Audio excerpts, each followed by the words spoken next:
Seumpamanya kayak tradisi bagi kita orang Naulu yang kayak perempuan pertama mendapat mens, itu kan harus disediakan tempat untuk selama dia mens itu dia belum bisa berada di dalam rumah bersama keluarga. Itu mungkin yang dianggap masyarakat tetangga atau yang sekitarnya itu pengasingan, padahal itu bukan pengasingan, tapi itu dia diajarkan untuk bagaimana caranya nanti dia mandiri kalau sudah melewati proses itu. Karena proses itu menjadikan dia untuk menuju kedewasaan.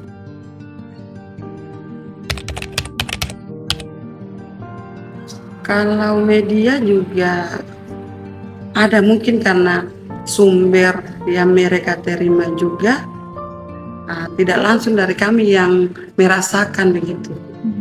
Kami yang menjalani. Mungkin dari sumber itu yang memberikan informasi yang mungkin salah, makanya media juga menginformasikan itu tidak sesuai dengan apa yang kami jalani. Diskriminasi yang terjadi di komunitas bahkan bukan hanya dari laki-laki, bahkan itu diskriminasi itu juga ada dari perempuan. Jadi sesama perempuan di komunitas itu mungkin karena pemikiran mereka dulu itu apa yang diputuskan oleh laki-laki itu sudah, maksudnya mereka ikut saja. Jadi seumpamanya kita ada pelatihan atau kegiatan yang memang di luar rumah, bahkan 2-3 hari gitu, ada statement yang dari memang keluar itu bilangnya perempuan itu bikin apa gitu. Jadi itu perempuan itu bisa apa itu.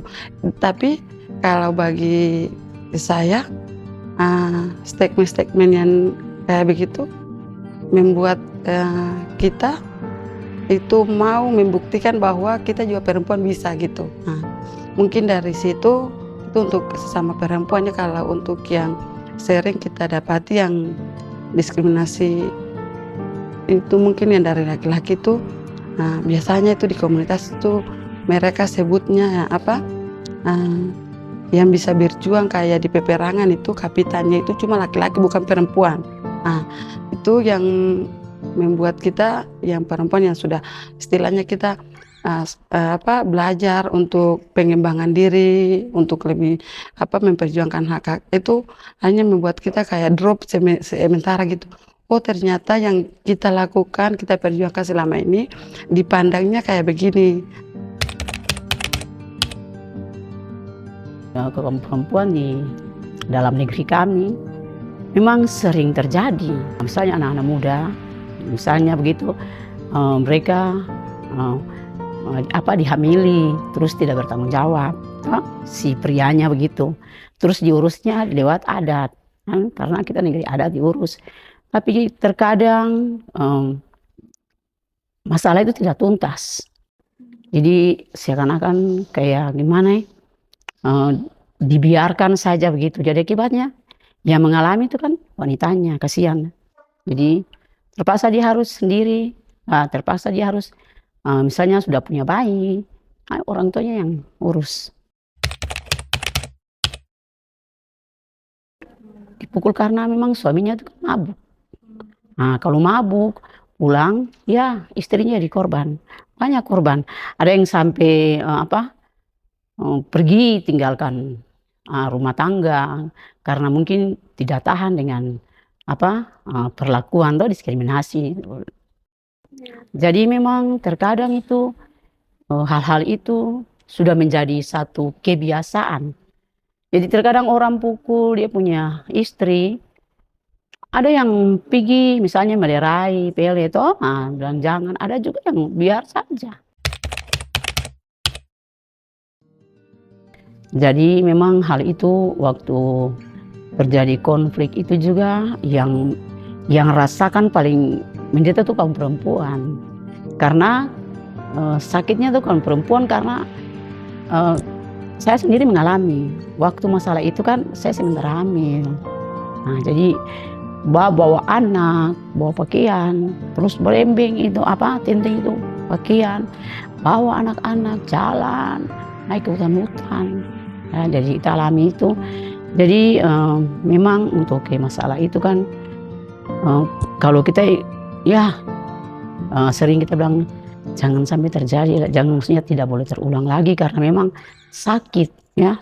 Yang paling sakit itu kita perempuan. Jadi yang kita alami itu memang waktu itu juga memang anak-anak masih kecil-kecil semua. Jadi kan ya suami itu kan pergi kan ya yang maksudnya jaga di negeri, yang perempuannya pergi sama bawa anak-anak. Nanti udah kesana cari makan di mana begitu. Nah, jadi kita tuh jadi merasakan itu cukup sakit. Terus setelah kita tinggal di luar tuh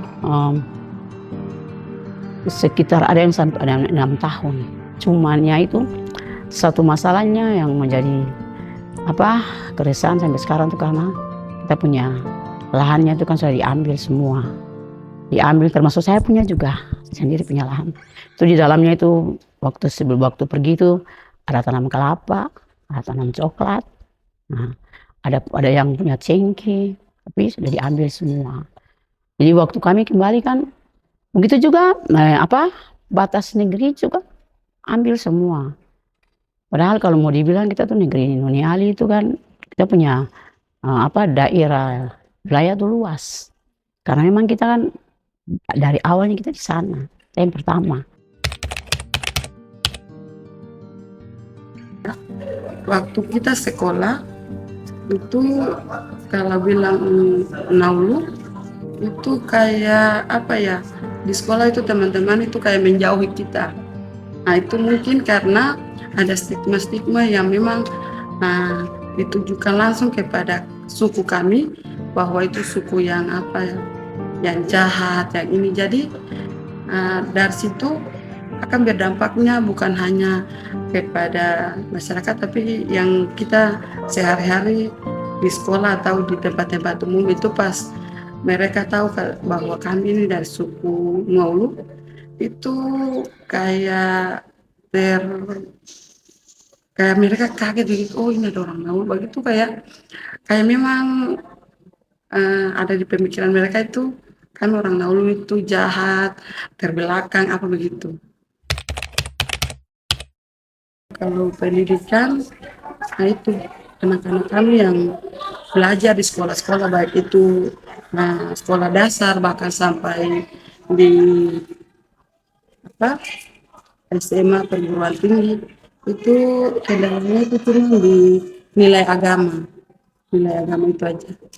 Nah, jadi mereka diharuskan memilih salah satu agama agar mereka bisa mendapatkan nilai agama. Kalau tidak berarti mungkin ada nilai-nilai kebijakan saja. Jadi itu menurut kami berpengaruh pada predikat anak-anak kami.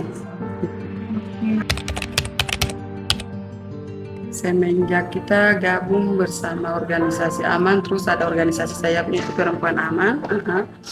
Jadi ada semacam pelatihan yang dilakukan, terus ternyata perempuan adat itu hak-haknya itu harus dilindungi, harus diperjuangkan.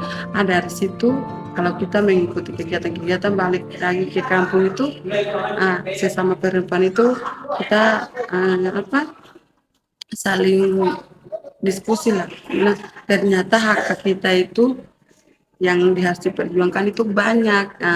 Semacam pengambilan keputusan umpamanya jangan cuma keputusan ini hanya menguntungkan para laki-laki, tapi harus juga kita melihat keputusan ini berdampak tidak pada perempuan gitu. Ada yang memang aturan-aturan adat itu yang memang kalau menurut saya pribadi itu ada yang bisa kita pertahankan, ada yang bisa kita ubah, walaupun itu harus kita memberikan penjelasan yang begitu panjang lebar buat pemangku-pemangku ada. Tapi memang sampai saat ini kalau memang itu ada peraturan-peraturan itu atau peraturan adat ini nanti merugikan perempuan, jadi kita memberikan penjelasan kepada ketua-ketua adat itu syukurnya ada yang mereka terima. Jadi peraturan, oh iya berarti aturan ini harus bukan dirubah sih, cuman kayak dikurangi kayak apa sanksinya atau apanya begitu. Jadi sampai sekarang itu kayak dulu kita tidak perempuan itu tidak boleh sekolah, sekarang sudah bisa sekolah. Nah, dulu kalau perempuan yang sudah menikah tidak bisa kuliah, sekarang sudah bisa. Dari situ kita bisa lihat, oh ya ini dari pemangku adat juga ada oh ya ternyata perempuan juga punya hak yang sama. Karena dulu itu cuma laki-laki saja. Jadi di generasi yang sekolah ini, kalau mungkin di generasi kita ini baru perempuannya baru mulai di sekolah, tapi kalau orang tua kita itu tidak ada. Mungkin dari situ kita baca peluang, di mana ada seumpamanya ada penerimaan apa di negeri atau ini penyelenggara kita masuk supaya kita bisa setara dengan laki-laki. Seumpamanya kayak sekarang yang untuk penyelenggara pilkada yang sekarang itu bahkan yang jadi penyelenggara itu pun sebagian besar itu perempuan semua. Termasuk kita, saya sendiri itu ketua PPS itu yang mungkin langkah-langkah itu yang kita bisa ambil supaya kita bisa setara dengan laki-laki. Harapan saya karena kami sedang berproses mendaftarkan